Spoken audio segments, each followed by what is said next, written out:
They put their lives on the line for us every day. They are police officers responsible for enforcing the law and keeping us safe. We thank you for your unselfish service and support you. Live from Studio 77, this is the Back the Blue Roundtable, sponsored The Sergeants Benevolent Association, the Staten Island law firm of Anjuli and Gentili, and Fast Tech Industries. To police officers everywhere, a heartfelt thank you. Now, live from Studio 77 in the heart of New York City, here's John Catsimatidis and Dominic Carter. And 77 WABC, Back the Blue. This is something that's very important to me. It's extremely important to our station owners, and none of this is possible without them, the great John Catsimatidis and his wife, Margot Catsimatidis. And we're going to get right to it. With me on this panel for a great conversation. You know the guy right there, the legendary Sid Rosenberg. Thank you, Tom. We're all going to be part of this panel here. And Mr. Catsimatidis, let me just introduce the panel, and then I want you to open this up because the mandate has come down from you and your wife, and I think Sid will confirm this for me. This is one of the most important events that we do here at 77 WABC, and we'll hear from Sid in just a moment. First, we are joined right here by Kevin Schroeder. Kevin, it's always so nice to see you with the station owner, John Catsimatidis. Again, legendary Sid Rosenberg and George Venizelos representing the federal standpoint, the FBI and so on. So, Mr. Catsimatidis, again, I want you to start. When I came here, you and your wife made it clear that this is one of the most, and I want Sid to back this up, one of the most important things that we do.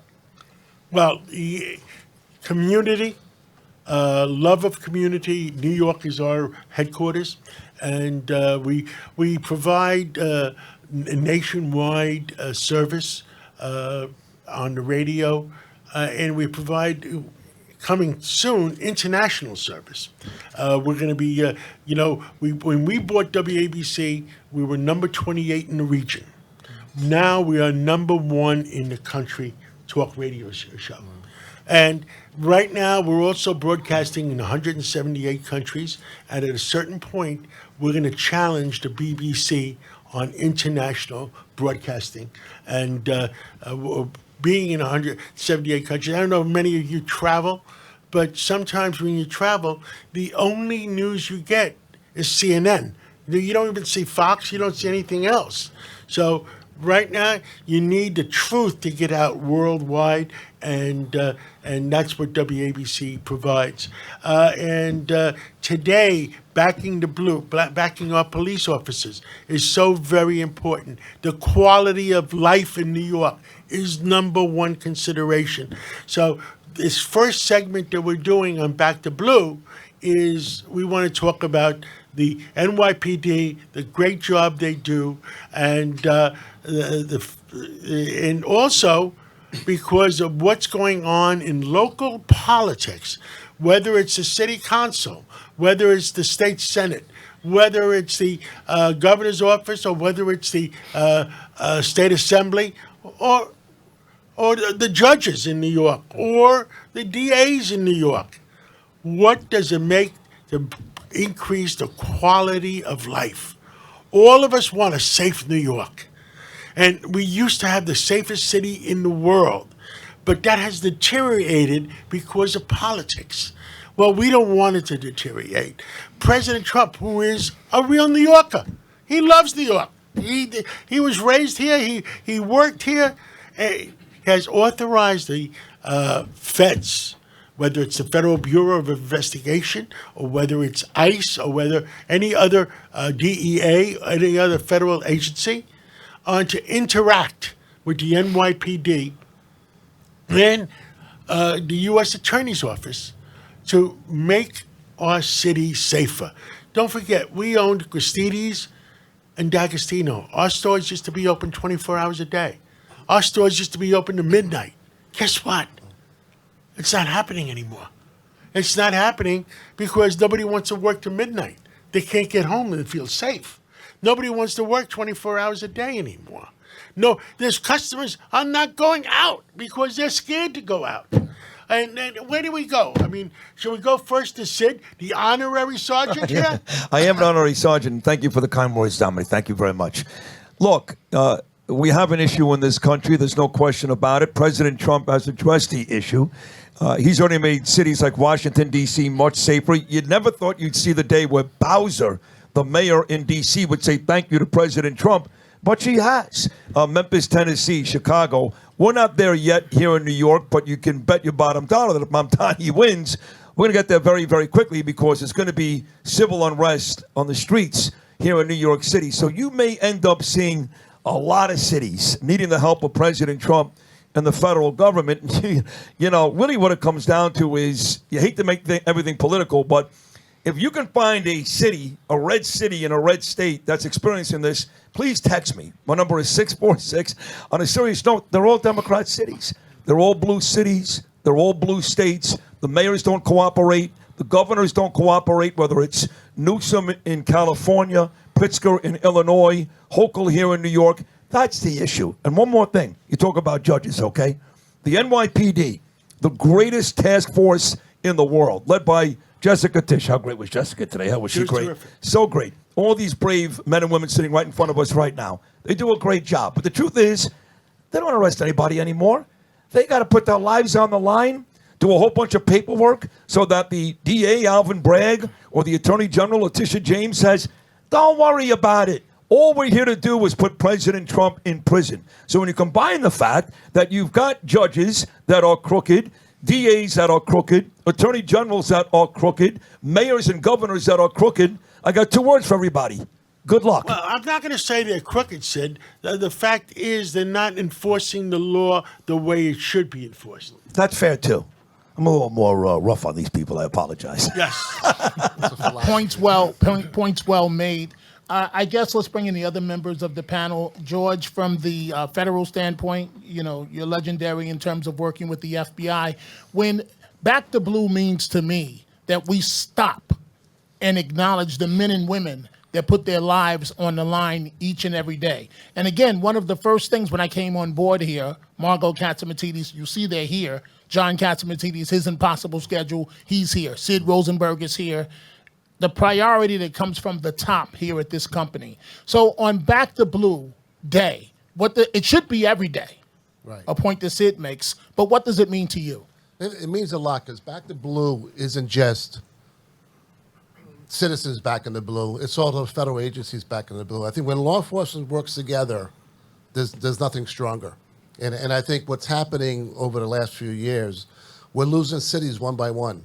Look at San Francisco. San Francisco, when I was growing up, was the best city, one of the best cities in the country, most expensive cities in the country. Now it's malls are closing, everything's closing. You know, so what's happening is, I feel there's an attack on our country through our cities. You're getting weak DAs and weak mayors put in these jobs that are siding with criminals. So criminals are overtaking cities. And when they overtake cities, things close. Look at all the drugstores that are closing. They're getting tired of being robbed. All the stores that are closing. If you don't have a safe city, you're not going to have business. People aren't going to want to work in a city. And I commend this administration. They saw that, and they saw that the cities needed help. The cities like New York and all around the country, Chicago, Philadelphia, L.A., they were being taken over. So the federal government stepped up. You have ICE going after all the criminals that came to this country illegally that are criminals. They're not going after the people who want to work here. They're going after the criminals. That's phase one.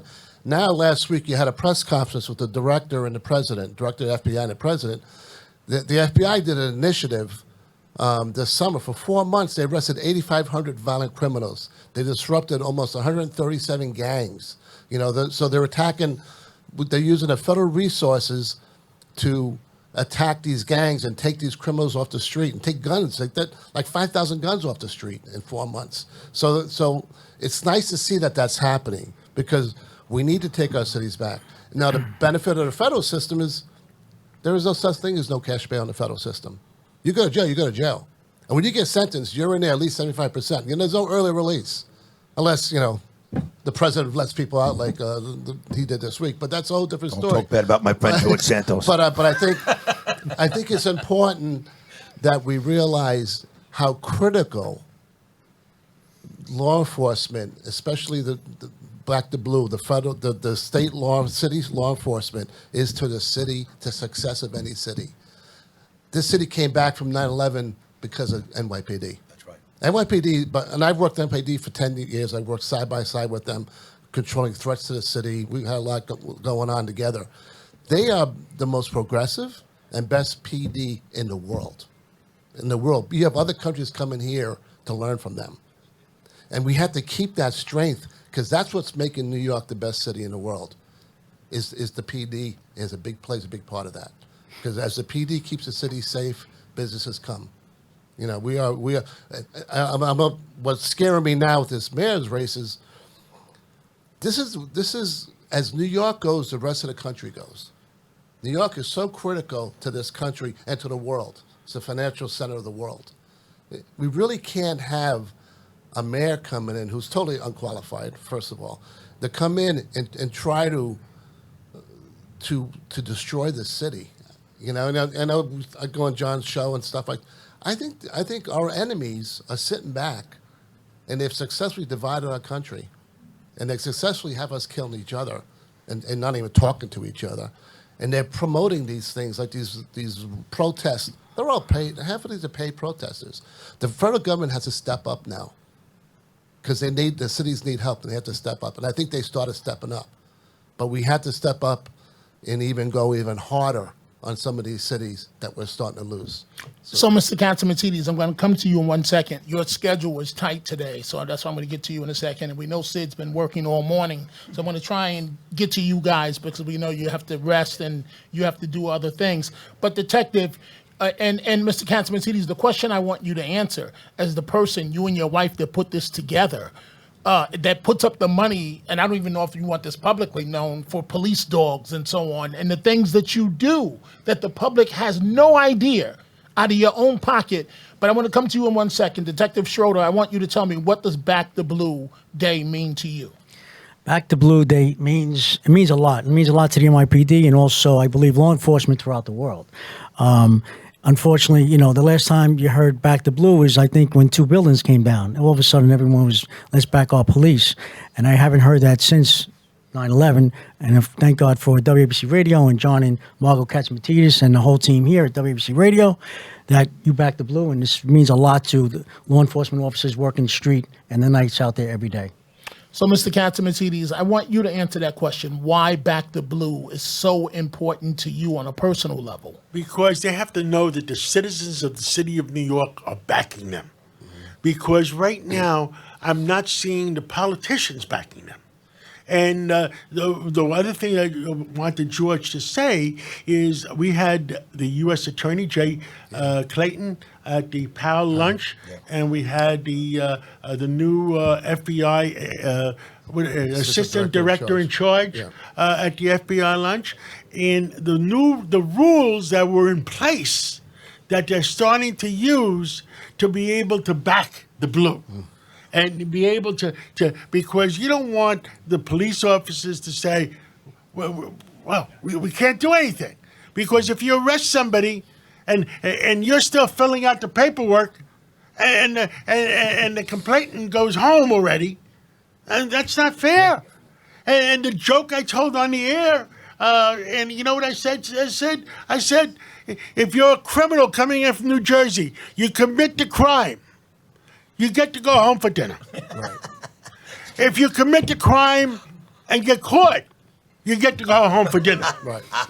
I mean, and there's some rules, George. I mean, I think the U.S. Attorney says if you if you use a gun and you do it twice, right, you don't get to go home for dinner. Yes, you get locked up. If you're a threat to the community, which anybody who commissions a crime with a gun is a threat to the community, you don't get to go bail. There's no cash bail, and that's the way it should be. You got to get these guns off the street.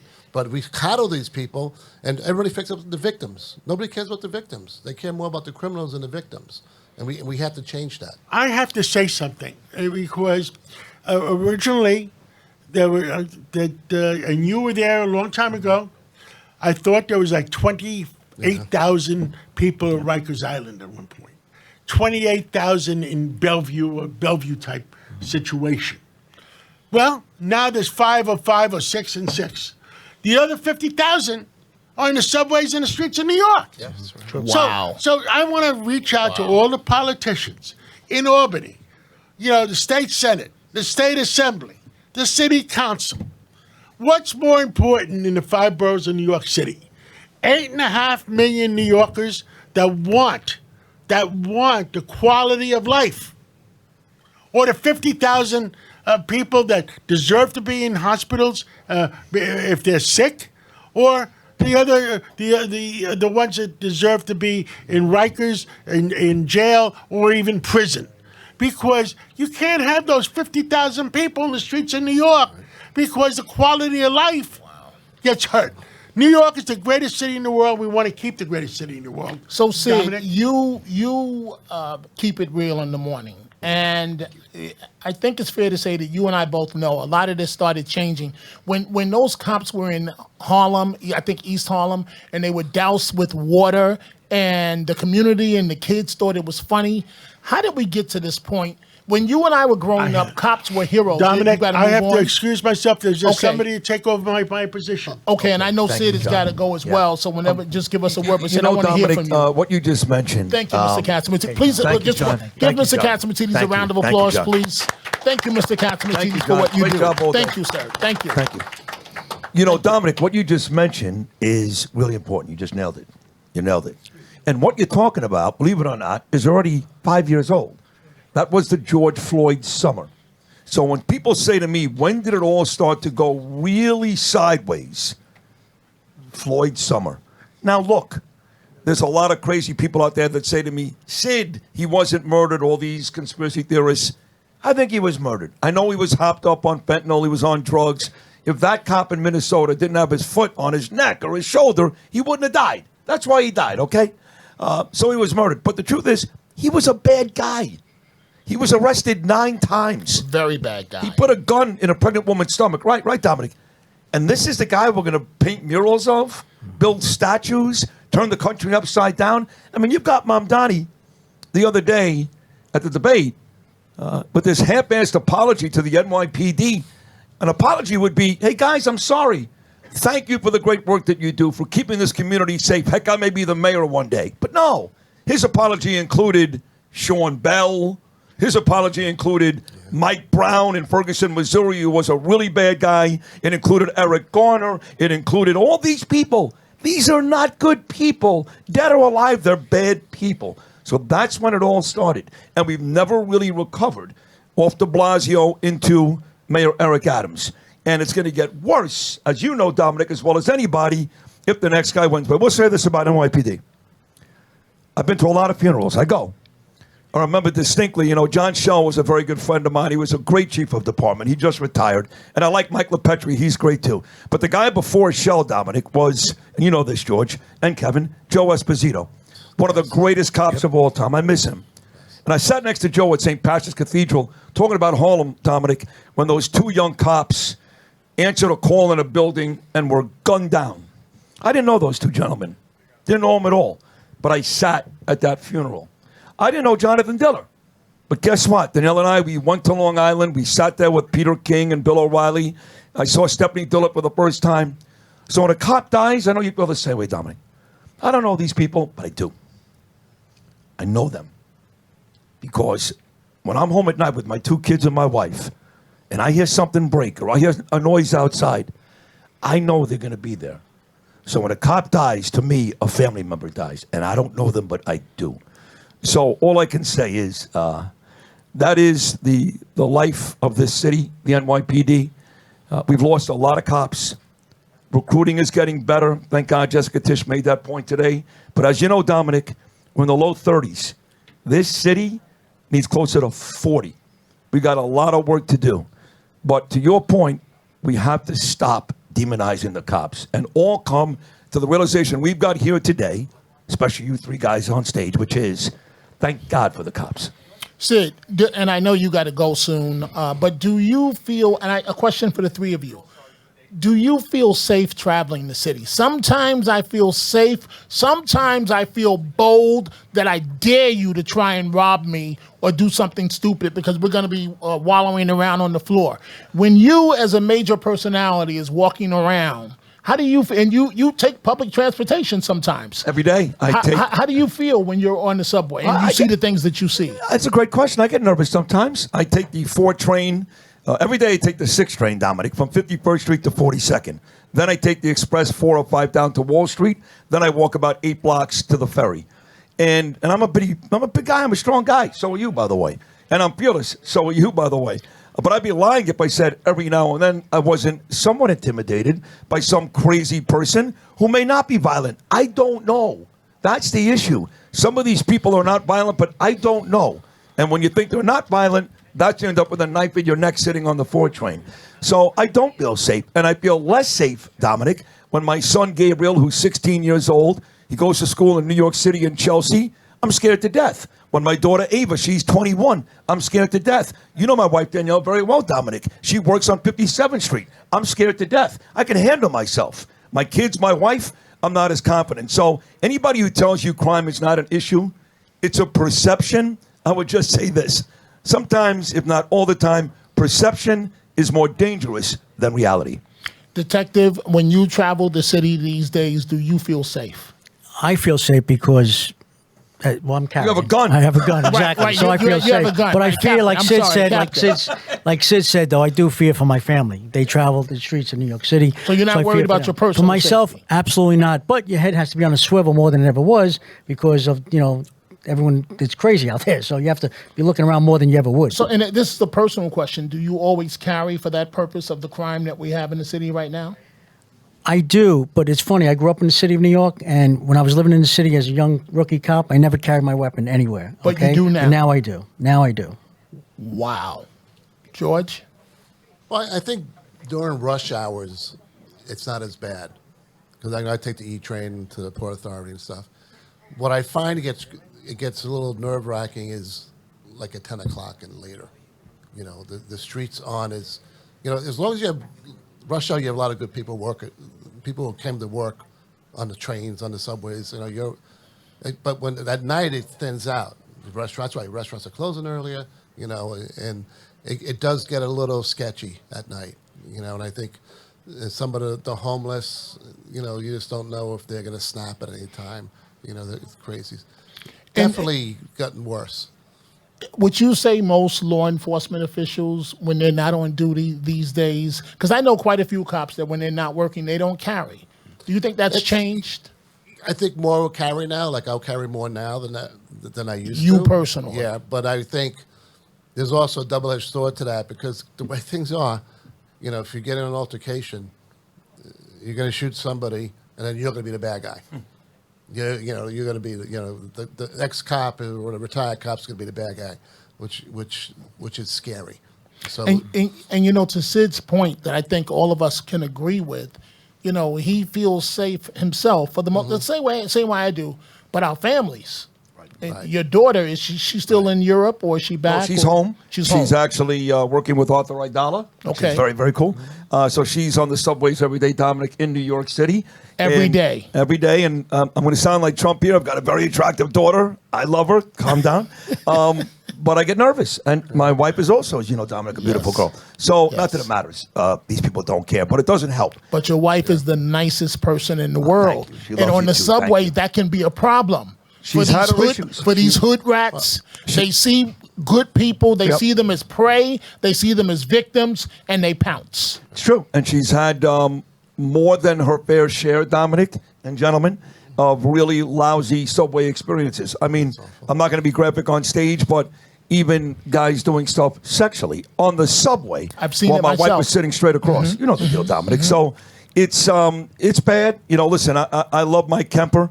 And Mike was here earlier today, and Mike was part of the NYPD. Now he runs the transit, and he's a great guy. But it's a lot of work. It's a really messed up system because, as I said to Jessica Tisch, above and beyond, guys, the crime, which is bad enough. John always talks about quality of life, right?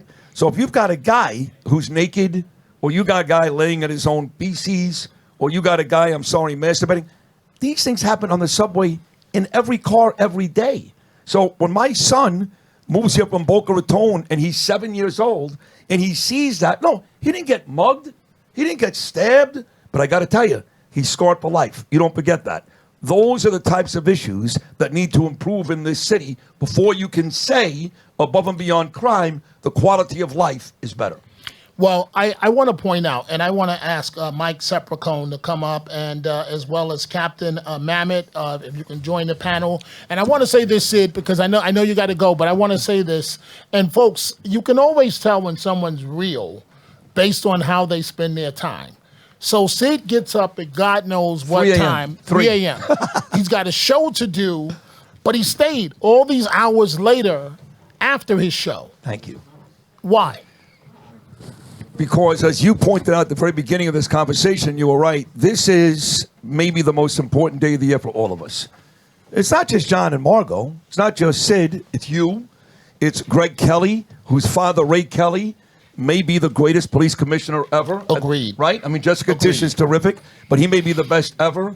Rita, you look at the cast here, Dom, and we're all close, we're all friends, but we're all huge fans of the NYPD. I don't know anybody at this station that demonizes the cops. So why am I here? Even though I am exhausted, I was up at 2:51 to be exact, because it's important to the station, it's important to all of us, and quite frankly, these people deserve our respect and our reverence, because the truth is they don't get nearly enough of it. They are treated like crap still. So if Dominic Carter and Sid Rosenberg and these gentlemen can help, I'll be here. Please give Sid a round of applause, please. Thank you, Sid, for joining us. Go get some rest, get some sleep, and we'll see you at 6 a.m. in the morning. What time do you actually arrive in the office, Sid? About 10 to 5. 10 to 5. Wow. Get some rest. Wow. So, guys, and Mr. Sapracone, I saw you just the other night. And Captain, I see you all the time. Guys, this is not about me. It's about you. I want you to just talk from the heart on this special day of Back the Blue. Because what bothers me is that, and I'm just going to say it, right? The police, it doesn't matter the race of the officer. You're called racist, you're called this, you're called that. When the truth of the matter is, you're our last line of defense. You're the ones that go in when nobody else wants to go in. But yet you're always under attack. You're expected to solve the problem. You know, daddy's not home. God only knows how mommy's raising the kids. And you got to deal with little Johnny that's some bad whatever. Just talk to me about Back the Blue. Let's start with you, Mr. Sapracone. Well, Dominic, as you know, there's nothing like being a cop. And Kevin will tell you, the captain will tell you, it's the best job in the whole world. I mean, I did it for 20 years, and to pull me away from it was tough. But there's nothing like being a cop. But those are the challenges we live up to. You know, you talk about, Mandani's talking about bringing social workers to respond to domestic violence and things. And that has to be laughable. We know the most dangerous crime there is to a police officer is going to a domestic violence call. You never know what's going to happen. And I said the other night on a broadcast, I told you a story about a young doctor who said, take the cuffs off of this emotionally disturbed person, and he beat her senselessly, right? When she said, the doctor said, hey, he's going to be fine. But, you know, he's talking about, Mandami said in the debate the other night, how, you know, well, I'll have the 9/11 dispatcher decide if it's safe or not safe. Are you kidding me? I mean, sometimes when we get there, right, it takes us a while to decide if it's safe or not safe.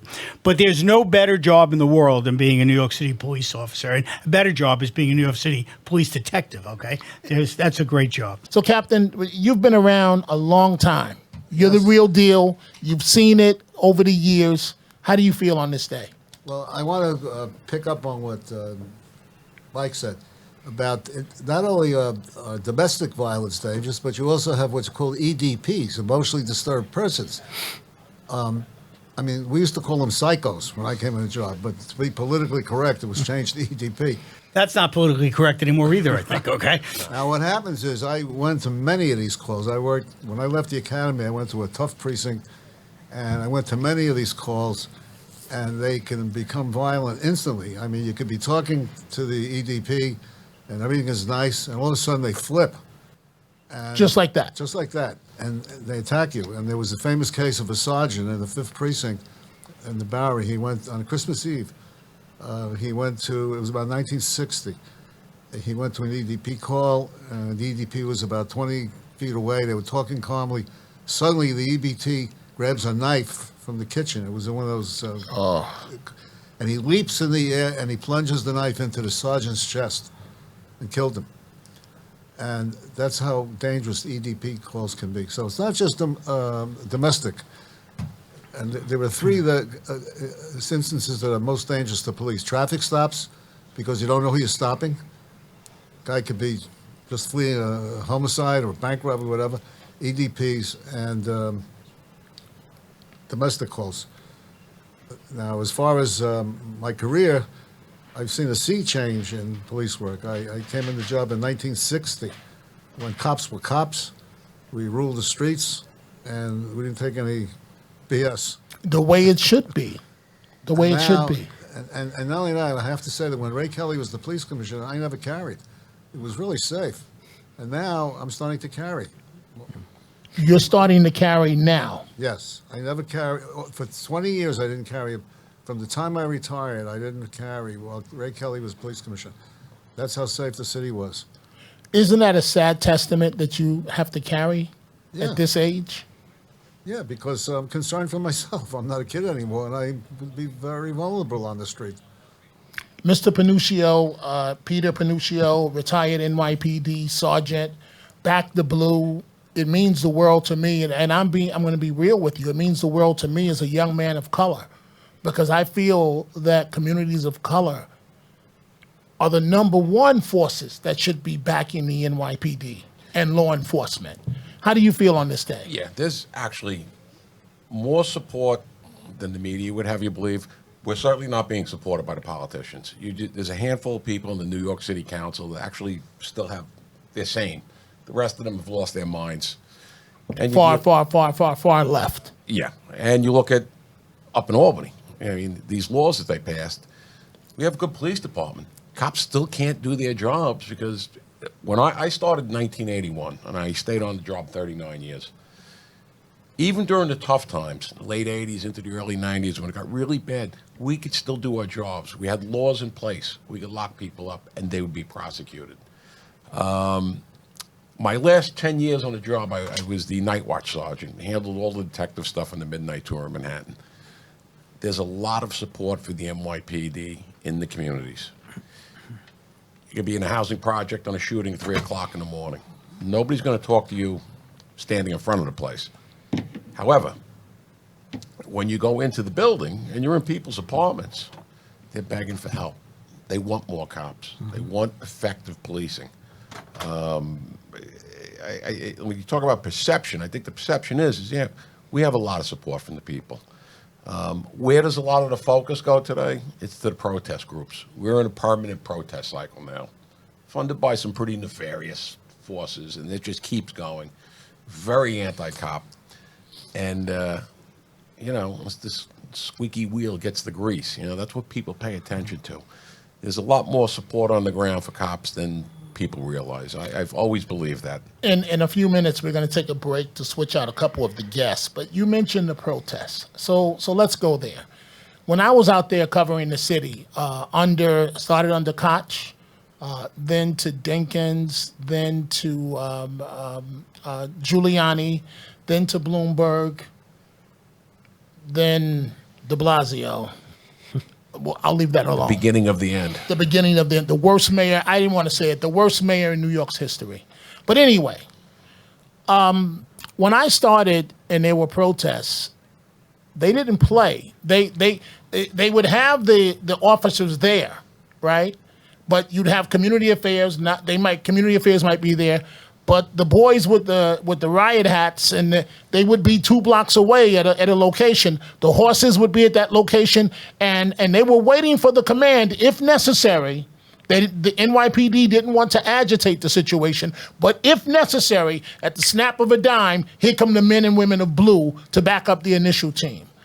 And that's the way it's got to be, Because you got to show these clowns that you're not playing with them, that they don't rule the night, they don't rule the street. I have a question for you. When was the last time you saw the mounted unit used in New York City? I at haven't a seen no protest? horses out. Since the beginning of the de Blasio administration. Or nightsticks. Or nightsticks, for that matter. And these protests are not going away. This is going to continue.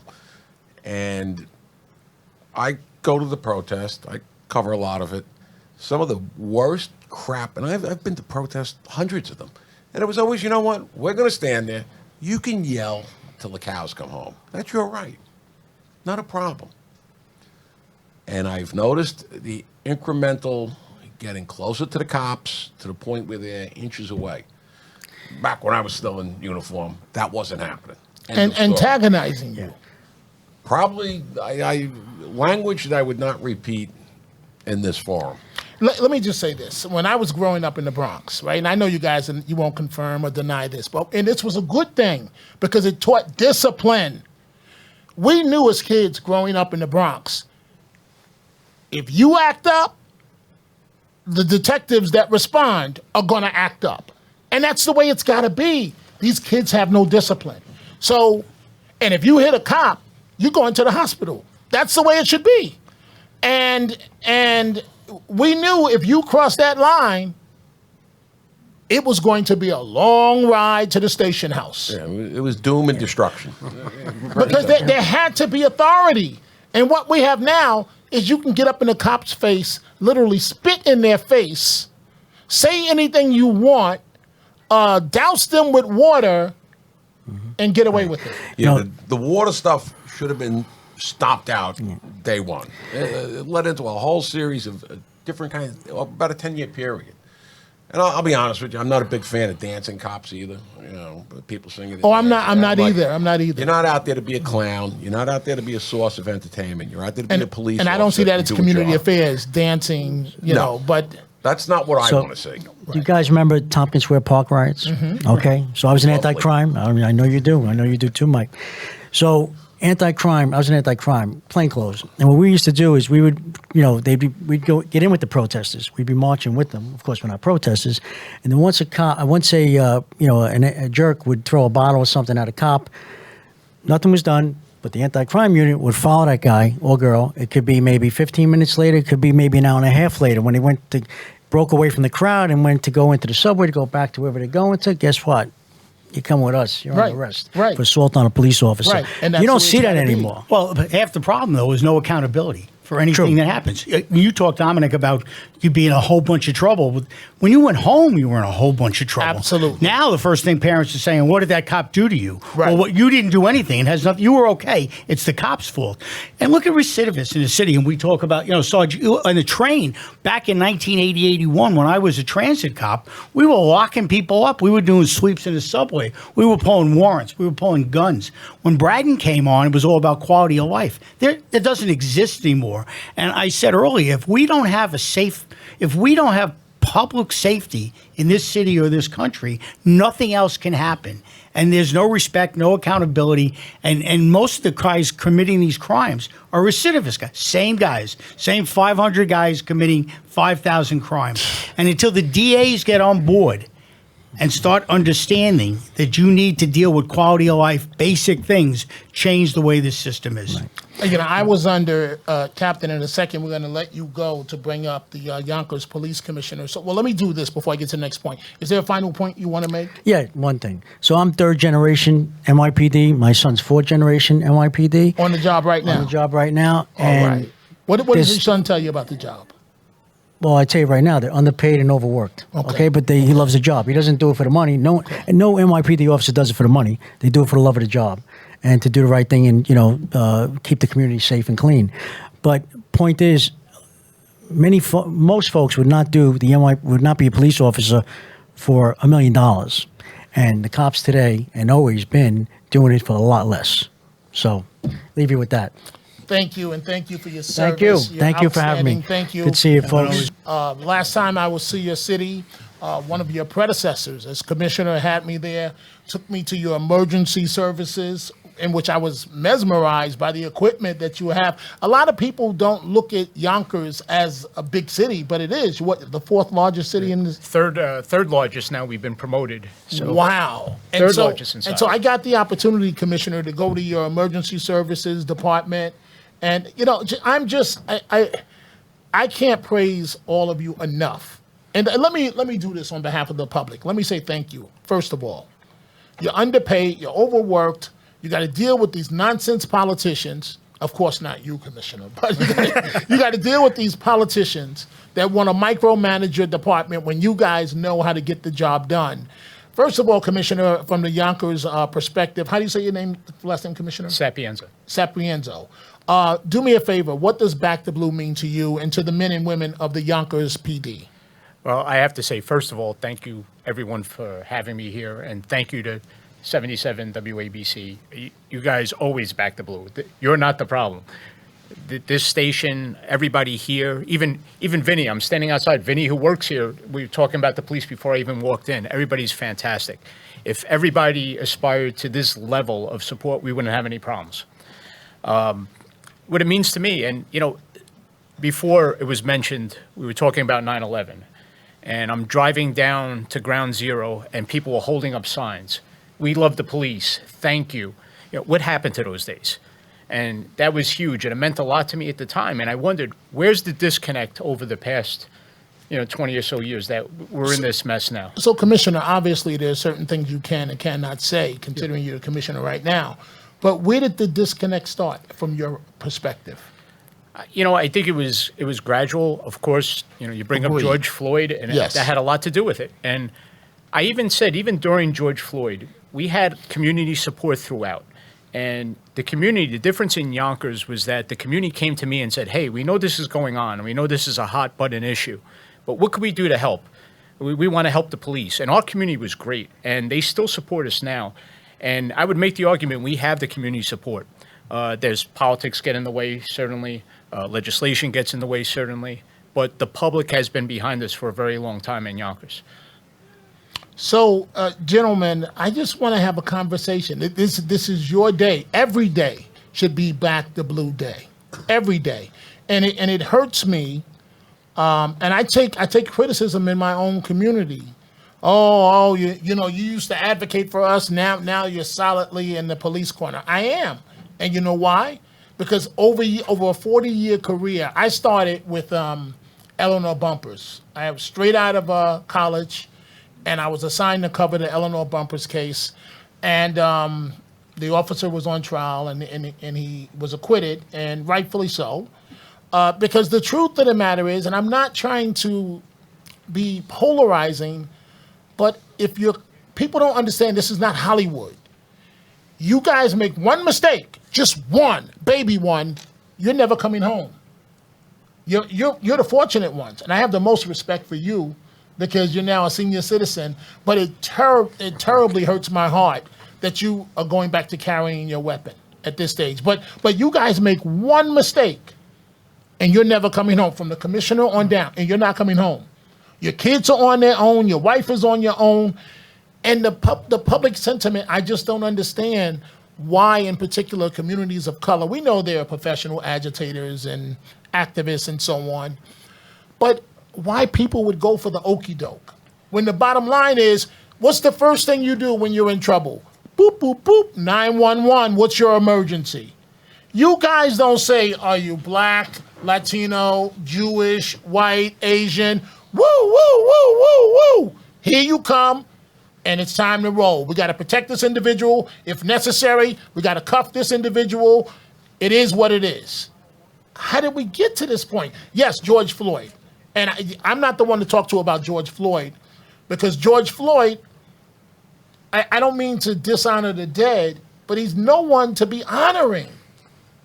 Everything is wrong. You're putting murals up of this guy that was a dope fiend. I'm sorry. And caused so many problems for law enforcement, including on that day. If he had just complied, he would still be alive today.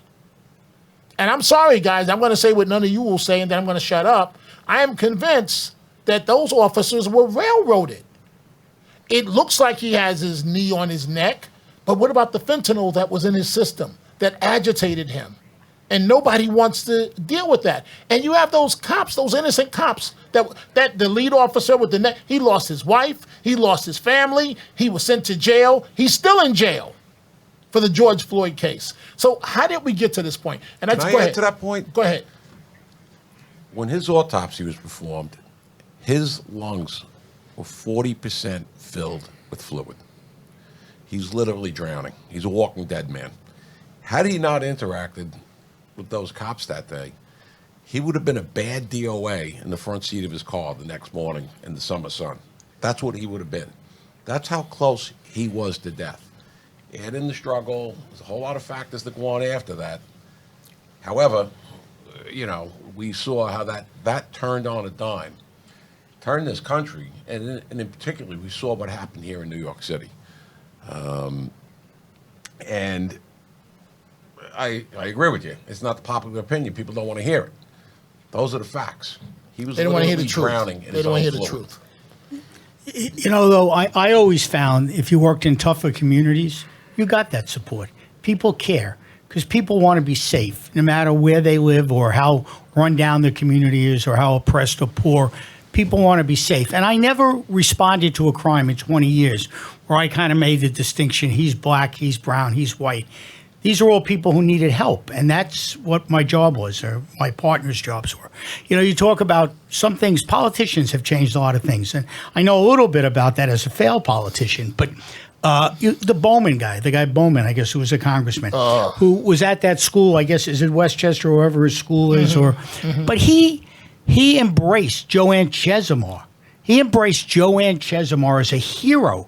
So I was a state trooper in Jersey in 1980 in the academy, and every Friday night, just for a short time. Okay. I was a state trooper in Jersey in the academy. I left there to come to New York City, but every Friday night, and we didn't have videos and stuff. You would see black and white autopsy photos of Trooper Forrester from that homicide by Chesimard. So every Friday night before you went home for the weekend, that's what you would see. And that's stuck in my mind for the last 45 years now. But how do you honor somebody like Joanne Chesimard? How is she a hero? And look at parole. I think there's 47 cop killers who have been paroled in this state in the last, I think, seven years or so, from the Cuomo administration to the Hochul administration. Those are the things we need to stop. Those are the things politicians need to stop so that people understand that there's still respect for the police, respect for that job. And, I feel bad for the kids, and I call them kids. But and you guys will say also, when you came on the job, the old timer said to you, Cap, I'm sure you said this to a lot of people, hey, kid, the job's not like it used to be. But you know what? The job is like it. In a way, it is. To a cop, it is. And that same kid, 40 years later, will say to some other kid 20 years later, hey, kid, the job's not like it used to be. But to us, the guys who are out there every day, it's a great job. And you make it, there's cops who don't do anything. And I'm going to say that. There are. There's cops who are lazy. But if you go out there and work hard, well, I've met a couple of Yonkers guys. Okay, everybody has their 10%. But if you go, you make the job what you want it to be. You go out and you help people. In 9/11, I'll always say those poor people from Cantor Fitzgerald or the people who work there, they were just going to work that day. Their family never expected anything. Somewhere along the line, cops and firemen, we signed some kind of thing that said we're going to go into the fire, we're going to go into the bullets. So people who can't respect first responders, I don't understand that. They're the most dedicated and loyal people, and they care about this city and this country, and I think that's important. I want to comment on the water, the dumping the water on the two cops. In my time, if that happened, there would be an invasion of police in the neighborhood, and it would have been hell to pay. And there should be. And they would never do it again. And it should be. I just want to say this. One of the reasons why I could never be a police officer, and I got to take a break here, and we're going to swap out some people for our last segment. I couldn't do it because I'm going to be very honest with you. And Commissioner, you don't hear me saying this. If I am a police officer and you hurt my partner or you shoot my partner, whatever fate my partner got, you're going to get. I'm sorry. The bad guys have to know. This is why I loved the street crimes unit. No, you don't own the night. We own the night. We own the night. And the Amadou Diallo situation is sad, it's tragic, but you try being in a situation where you believe bullets are being fired against your comrades and you have got to react. You don't get to say, oh, this is John Wayne Hollywood, I'm going to pause for 30 seconds while you may catch a bullet in the head. Let me just say this on this Back to Blue Day. Let's take a quick break, and we're going to swap out some people for our last segment, and we'll be right back. And we are back on this Back to Blue Day, and we've been joined now by Rory Capra, who is a former NYPD sergeant, and also we've been joined by Dave Giordano, Community Affairs Specialist of the NYPD, the Commissioner in Yonkers, and again, thank you, Peter. So guys, this is our last segment, and I want to have a conversation. Commissioner, I want to start, well, let's bring the new guys in first that haven't been part of the conversation. Back to Blue, what does it mean to you? How have things changed? Is the job now much worse than what it used to be? Thank you, Dominic, and I want to thank also John Katzmatidis and Margot for providing this forum for the police, because it gives, to me, it gives an opportunity for the working police officers, men and women out there, an understanding and a knowledge that they are in fact supported by many factions of the community that are never heard from. So this provides that forum. And even additionally, it's not just a one-day thing where you Back to Blue just one day a year in WABC radio. You also provide another forum, if I can put it in a quick plug. We have Cop Talk, which is a podcast through WABC, where police officers get to express their ideas, their views, and talk about topics of the day. So I thank you for that. And not only that, it's nothing to thank me for. Anytime something questionable, it's not just backing you guys in good times. You deserve the benefit of the doubt in shaky times, because you're the ones that's out there on the first line. So, David, what does this day mean to you? Means a lot. I wish we had this venue back in the day when we were walking footposts in the South Bronx. Patterson houses, to be more specific. I lived there for a That's while. Right. It means a lot to me. Margot and John have been great. Although I'm retired quite a while, I'm still active in the fraternal organizations and the daily banter that goes on between cops. I know it means a lot to them. The guys are on patrol right now, and let's just keep doing what we're doing. And so I just want to say this, Commissioner, how have things changed? You were making a point. But you see, again, the point that I want to emphasize is that, and I know they don't like when I do this, but they're billionaires, and they can be anywhere in the world. And where's Mrs. Katsimatidis right now? She's sitting right there inches away, watching what's going on, because this is extremely important to her. Commissioner, please, and thank you, Mrs. Katsimatidis, for giving us the forum, the resources to do this, because we can't do this without you and your husband. And guys, don't get me started on her, because not only this, she's involved on the front side, okay? I was a PAL kid. She's involved with PAL, and so she's involved with law enforcement. She's involved. I see her every Christmas spending money out of her own pocket, doesn't say anything to anybody, to buy bicycles for kids that look like me, with the hope that those bikes can show them that somebody cares about them, Commissioner, where they could do the right thing in life. And it turned out good for me, and it's not possible without people like Mrs. Katsimatidis. Commissioner, go right ahead, please. So I know that a hot topic is recruiting these days. You know, how do you get people to want to do this job? And our recruiting numbers are actually doing very well. And we go out there in the community, and we go out there in our local community. We only hire residents. We go to inner city kids, and we say, hey, we tap them on the shoulder. This is a great job. You need to do this job. What do you need from us? We help pay for the exams. We help train them to raise the bar. But to give you an idea of some of the hidden concerns that we have now, Civil Service Commission. The New York City Civil Service Commission, State Civil Service Commission is changing the rules on how we hire and how we promote, and no one seems to be paying attention. So they banded, for the first time, they banded promotional exams. So someone like me, I had to really fight hard for every exam I've ever taken. I'm not a natural test taker. I'm not that guy. Sergeant, lieutenant, captain were the three hardest things I've had to do in my life. But now they decided with the wave of a pen, we're going to ban promotions. So now all you have to do is be in the zone. And you could choose from anybody. You could choose from the police buffet anywhere in that zone. I'm sorry, are we specific to Yonkers with this conversation? This is New York State law. It's New York State. So that's one of the ways you undermine hard work. It's one of the ways you lower the bar. And we've also seen it now. The Cooper exam is, a tough physical standard that we've had for the past several years. And I always say it's the great equalizer, because you could want to be a cop and you could do everything to be a cop. And then it comes time for that run. And if you can't run that 9-minute, mile and a half that they make you run or whatever it is, you're not going to be a cop, and it doesn't matter what else happens. So, Commissioner, I want to make sure I got this right. So you're telling me that to a degree they're lowering standards? We're lowering physical standards without a doubt, and we're zoning, we're banning people. It's like law enforcement socialism now. Now you get to pick from a pool of people instead of the person who scored the highest or did the best. I'm sorry, Rory. Who determines who's in the pool of people that you're picking from?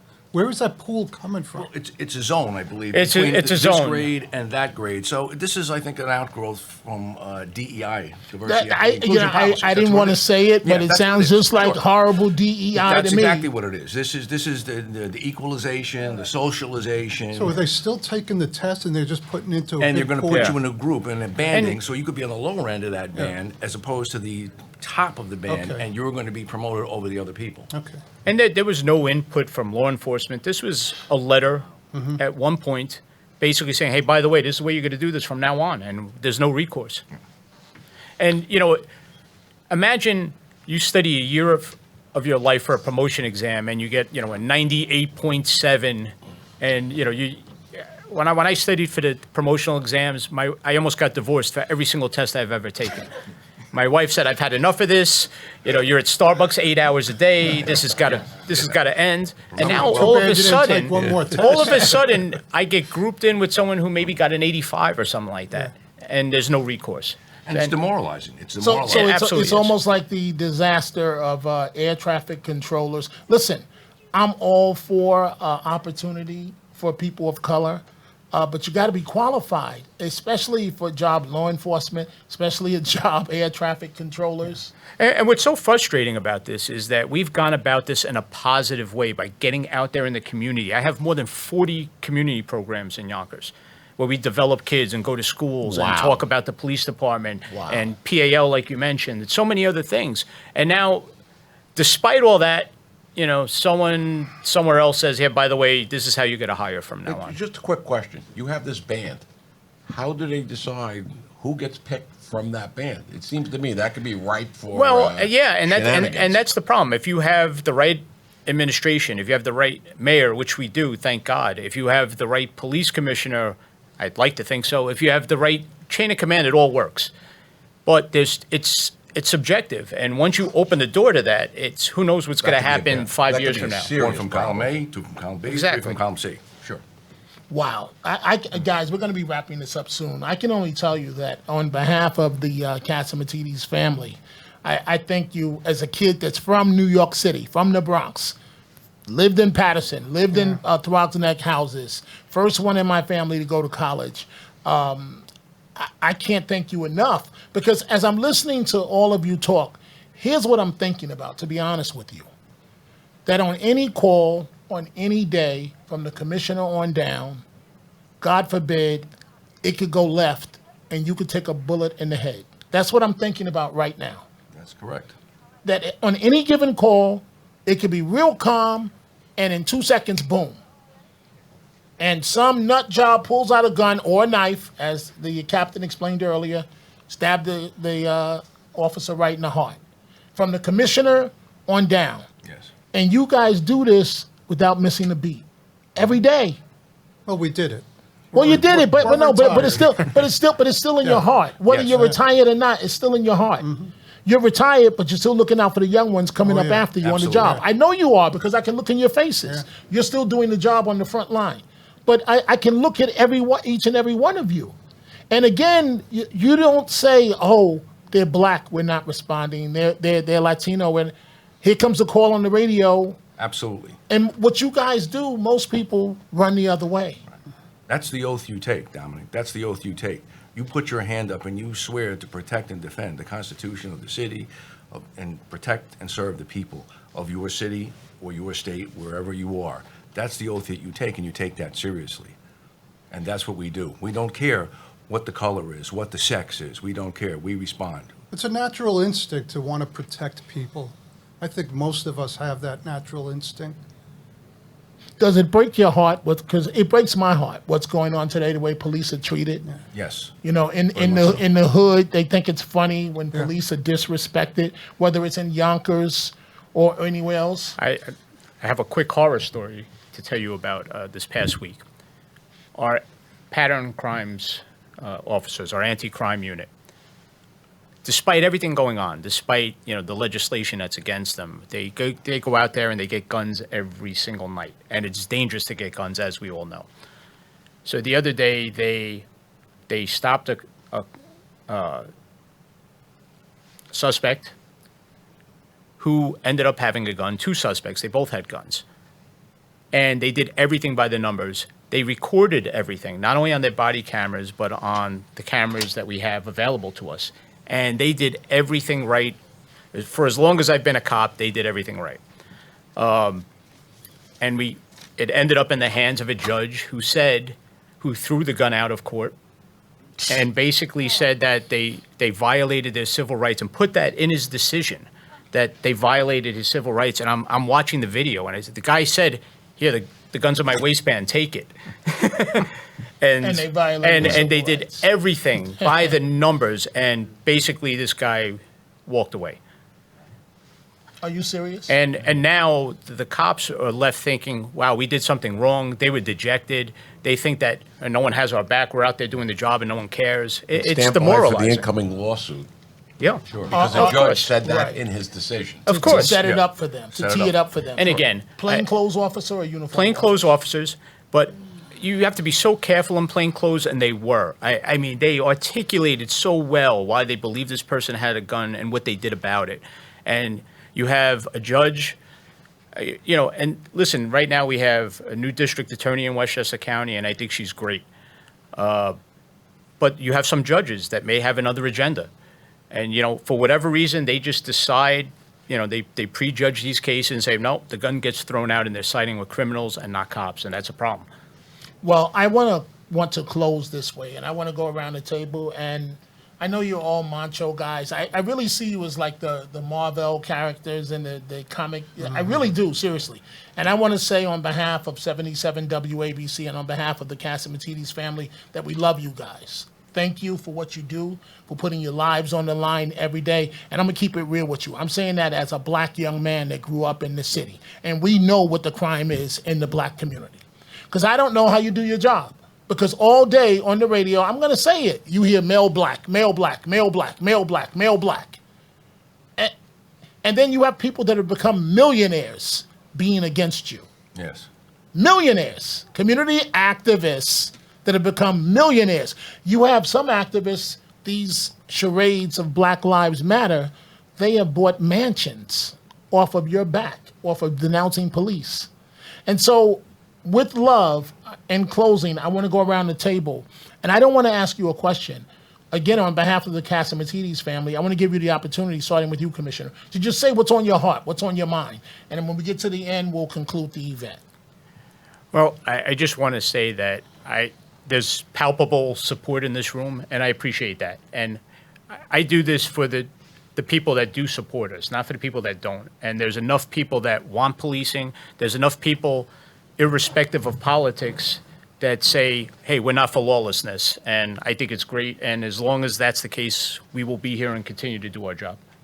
Commissioner, thank you. You're running the police department, the third largest city. You know, like I know, the criminals, they don't know any boundaries. They come right over from the Bronx or from Manhattan, and then it's your problem. And then you got to deal with these activist judges that have never spent a day in law enforcement or on the street doing what you got to do, but they claim that civil rights are being violated. Yet it's the black grandmothers, the Latino grandmothers, and the white grandmothers that are being robbed in the community. And you got to fix the problem. Thank you, Commissioner Yonkers, for what you do. Policing, Dominic, is an honorable and noble profession. It is a profession that has always been needed. The people have always needed somebody to be there to support, protect, and defend those that cannot protect and defend themselves. And it has to be in your heart to be a policeman. One cannot just say, yeah, I put up my hand today and tomorrow I'm out. No, it becomes part of who you are. It's not just a job. It's not just a profession. It becomes part of who you are to help your fellow man. That's who your police officers are that are out there every single day working. For me, I did 39 years. Why? Why 39 years? I loved it. You couldn't do 40. I couldn't do 40, yeah. But I mean, you can get out at 30, correct? With I full actually pension? retired for a few months at 20, and I hated it, and I went back to work in the police department. You went back to I law went enforcement. back. I went back, and a couple of weeks later, I was When you buried. went back, what did your family think? What did your wife think about that? I was single at the time. Okay. And I'm just, this is me. And So you wanted to go back to putting your life on the line. my mother always told me, she says, you're doing something you love. Not many people get that chance. I'm third generation. And I went back. I got hurt in a bad car accident. And 2 months after that, I got buried in both tower collapses. And I realized then that more than ever, this is where I belong. And I stayed. I stayed into the 19 years. It for me, maybe I'm a weirdo. I don't know. But for me, it was a vocation. When you say you got buried in both tower I survived both tower collapses. So you were there. Oh, yeah. And What was that like? I have to say, during the first collapse, I made my peace with God. I didn't think I was going to survive. We got into the lobby of number 7 just as the first tower came down. I made my peace with God. I says, you know what? You finally got into something you're not getting out of. I survived. I got out. I was helping a retired cop. We were trying to get people off the roof of 7. I walked back down to the street, and I was literally on Vesey and West when the North Tower came down. Made it to the first fire truck. I wasn't scared anymore because I made my peace with God. I said, you know what? We all know going what to that come- means. We know what that means. But tell me, how did you make your peace? What did you say? Well, it's amazing how quick your brain will process things. And I realized I don't think I'm getting out of here. And my main thing was take care of my parents. And that's what. What That's did you what say? went What did through you my say mind. exactly to God in your I said, mind? God, take care of my parents. And I says, it's been a good run. And we got buried. The stuff came, buried us in the lobby. He stood up. It's all right, you're alive. Make yourself useful. I pulled these 2 old-timers up that we dragged into the building. They were both priests. And I'm like, oof, I might have an ace in my pocket here, Because the guys started giving me a blessing. But the number one religious leader for the fire department didn't make it. Yes, who I was friends with. I knew Father Judge. And I made it out. And like I said, the second collapse for me, I was in a much worse location. And I wasn't scared, though. I'm like, you know what? You cleared the deck. You straightened everything out. Whatever's going to happen is going to happen. We actually thought we were under the debris pile at that point. We weren't. It was just that the air was so thick and clouded with dirt. There was no light and there was no sound. But there was about 12 of us that got into it was 4 fire trucks backed into each other, backed up. We got into that little area there. We all made it out okay. But 19 people I knew died that morning, and a few dozen more since then. And yeah, the support for the police was overwhelming after that time. And I think something that everybody at this table, we've been around a while. A lot of the people in New York City now, there's a generational gap. They have no idea how bad it was back in the day. And like I said, the 80s, we had crime and stuff. Crack hit. We went off the rails to the early 90s. And if the only thing that brought this city back was public safety. If we do not have public safety in the city, we're not going to have a city. When cities are safe, when neighborhoods are safe, you get investment. Builders, they renovate buildings, people move in, they want to be here. It's an active, vibrant place. That's what saved this city back in the 90s. If we lose that, which, depending on the way things are going, and we lose that public safety, that's going to be one of the key components. Never mind a lot of the other stuff that they're talking about, which to me is a lot of communist Marx stuff.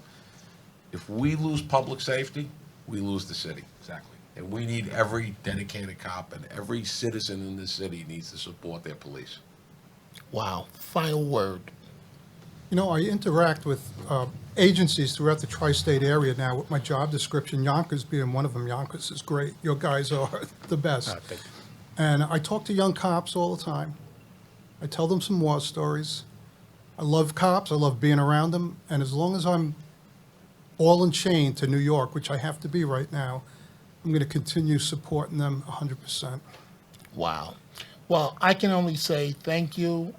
And again, Mrs. Katsimatidis is still here. Yeah, she's taking notes. She's the best. She's taking notes. She's absolutely the best. And Commissioner, thank you and good luck. Yonkers being the third largest city in the state.